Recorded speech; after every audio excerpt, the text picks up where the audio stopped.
राजनीतिक मामलों के एक्सपर्ट और पत्रकार हेमंत तिवारी जी को आमंत्रित करता हूं। हेमंत जी, आपका बहुत शुक्रिया। आप सबकी ओपिनियन लेने के बाद अब आपकी बारी है कि आप हमारे दर्शकों को ये बताएं कि पश्चिम उत्तर प्रदेश की इन 16 सीटों पर क्या चल रहा है। बीजेपी, समाजवादी पार्टी, राष्ट्रीय लोकदल और कांग्रेस क्या उस टेम्परेचर तक चुनाव को पहुंचाने में कामयाब हुए हैं कि जहां वो परिणाम में तब्दील हो? देखिए, ये चुनाव बड़ा महत्वपूर्ण चुनाव है। वैसे तो हर चुनाव महत्वपूर्ण होता है, लेकिन इस चुनाव में एक नई चीज देखने को मिली है। इसमें कोई शक नहीं कि भारतीय जनता पार्टी के अपने कुछ नेताओं के बीच में अंतर विरोध हैं जो दूसरी शक्ल ले रहे हैं, जिसका जिक्र अभी मलिक साहब ने किया। और ये आज की बात नहीं, ये 2022 से मामला चल रहा है। 2022 के असेंबली इलेक्शन में ऐसा मानते हैं संगीत सोम कि उन्हें चुनाव हराने में संजीव बालियान की बड़ी कृपा रही, और यही कमोबेश सोचना सुरेश राणा का है, जो जीतते मंत्री होते लेकिन उन जीत नहीं पाए।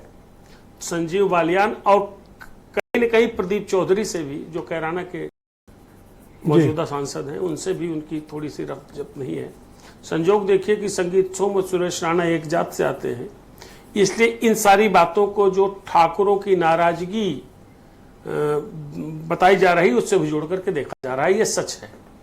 लेकिन भारतीय जनता पार्टी के बारे में एक चीज बता दूं कि पहले चरण की 8 सीट पे आप ये जान लीजिए कि भारतीय जनता पार्टी अगर 95 और 100 की रफ्तार में चुनाव लड़ रही है तैयारियों के हिसाब से, तो मेरे तमाम मित्र भी नाराज हो जाएंगे।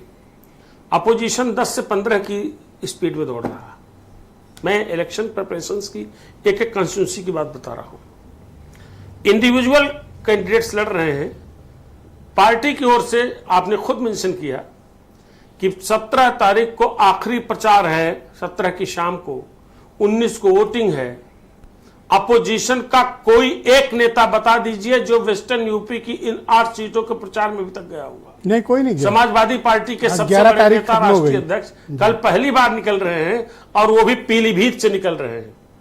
ध्यान रखिएगा, पीलीभीत से निकल रहे हैं, और पीलीभीत के बगल में बरेली है जहां तीसरे चरण में चुनाव है। स्ट्रेटेजिकली क्या उनकी प्रिपरेशन आप समझ सकते हैं। जबकि 8 में 2 सीटें ऐसी हैं, कैराना और मुजफ्फरनगर, जहां उनकी पार्टी जबरदस्त चुनाव लड़ रही है, जहां बीजेपी को नेक नेक फाइट दे रही है। बाकी 6 सीटों में भारतीय जनता पार्टी बहुत बहुत आगे है। मतलब लंबी तैयारी में अपोजिशन भी तो उसी गुटबाजी और कलह में जूझा हुआ है। आप चाहे रामपुर देख लें या फिर मुरादाबाद, बिल्कुल साफ है कि किस तरह से गुटबाजी है, और पार्टी की कोई दिलचस्पी नहीं कि इस गुटबाजी को रोके। यही तो बता रहा हूं। ब्रजेश जी, एसटी हसन का टिकट होता, भारतीय जनता पार्टी पसीना पसीना हो जाती, और आज की तारीख में यह वातावरण है कि भारतीय जनता पार्टी वहां चुनाव जीत सकती है, जीत रही है। ये तो आप समझ सकते हैं। अपोजिशन के जितने बड़े लीडर हैं, जो स्ट्रेटजिस्ट हैं, वो क्या कर रहे हैं? वो कागज पर जातीय आंकड़े को जोड़ रहे हैं जी। बीजेपी के लोग गांव-गांव, तहसील, ब्लॉक, मतलब मंडल स्तर पर और बूथ स्तर तक जा रहे हैं। ये बहुत बुनियादी फर्क है। और अपोजिशन का ये जो तरीका है, ये मुझे लगता है कि बहुत ज्यादा, आप खाली ये देखें भाजपा में अंतर कलह है और आप जीत जाएंगे, तो इस तरह चुनाव नहीं जीते जाते जी। यहाँ एक एक कदम पर लड़ाई है, और यहाँ अपोजिशन की तैयारी, अपोजिशन की स्ट्रेटजी मैं एकदम कमजोर मानता हूँ।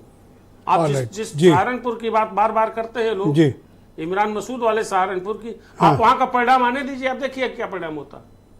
ये जो अंतर विरोध वगैरह की बात आ रही है, मुझे नहीं लगता, हालांकि मलिक साहब तो वेस्टर्न यूपी, ये जातियों की पंचायत वाली, जो कि कानूनी रूप से गलत है। देखिए, मैं कह रहा हूं कि एमसीसी का वायलेशन है और इस पर मुकदमा होना चाहिए। लेकिन दिक्कत क्या है, अगर वही एडमिनिस्ट्रेशन उन पे लाठी बांध दे या मना कर सर, लाठी सब कुछ नहीं होता। आप वायलेशन कर रहे हैं, उन पर मुकदमा करिए। ठीक है, अभी गिरफ्तार मत करिए, बट मुकदमा लिखिए। सर ऐसे तो फिर कोई भीड़ लेके बिल्कुल आएगा बात और तो कुछ सही भी है। करके निकल मुकदमा तो जाएगा लिखा सर। जा रहा है और मुकदमे कानून के का बारे में राज आप किसे समझिए। कहते हैं? इसी को तो कहते हैं। बड़ी बड़ी मजेदार चीज उन आपको पर बतानी FIR चाहिए दर्ज तो। होनी चाहिए। ब्रजेश जी, जी रुचि वीरा के खिलाफ केस दर्ज हुआ और पैरवी भाजपा वाले कर रहे हैं। भूपेंद्र चौधरी खास लोग कर रहे हैं पैरवी। ऑलराइट, आप बीरेन जी इसी भी समय आ गए हैं इस क्या चल परिचर्चा रहा में। है? हेमंत जी, मैं बीरेन जी को भी जोड़ना चाहता हूं। बीरेन जी भी काफी इनपुट लेकर आए हैं। बीरेन जी, इन 2 फेजेस के चुनाव में